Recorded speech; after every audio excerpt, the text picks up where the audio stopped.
Sejumlah petugas dari Badan Penanggulangan Bencana Daerah, BPBD, Sidoarjo masih berusaha melakukan evakuasi di area bangunan Pondok Pesantren Al-Khozini Sidoarjo, Jawa Timur, yang roboh, Senin, 29 September 2025, sore.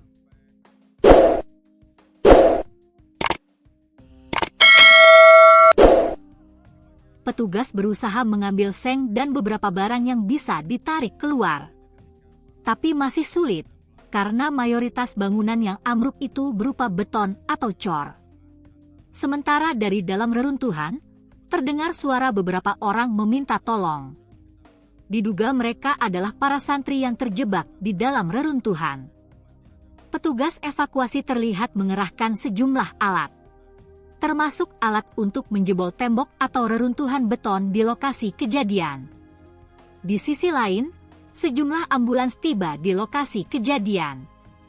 Beberapa sudah ada yang mengangkut korban, beberapa lainnya bersiaga di sekitar pondok pesantren yang berada di desa Kecamatan Buduran, Sidoarjo, tersebut. Sebelumnya, sebuah bangunan yang baru terbangun di pondok pesantren Al-Khozini, Buduran, Sidoarjo, Jawa Timur, ambruk, Senin, 29 September 2025, sore. Sejumlah orang terluka, termasuk beberapa santri diduga masih terjebak di dalam reruntuhan bangunan. Kejadiannya sekira setelah salat Asyar pukul 15 waktu Indonesia Barat. Beberapa warga menyebut, ada suara keras sekali seperti gempa. Ternyata setelah dicek, bangunan di bagian tengah pondok sudah ambruk. Kemarin izin ngecor bagian atas.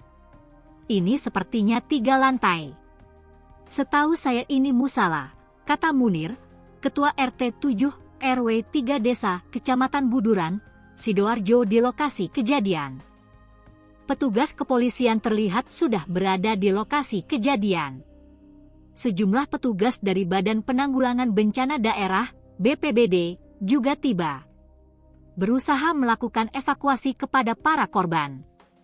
Sebagian korban sudah dievakuasi menggunakan ambulans, sebagian masih terjebak di dalam reruntuhan. Terdengar mereka sempat meminta tolong.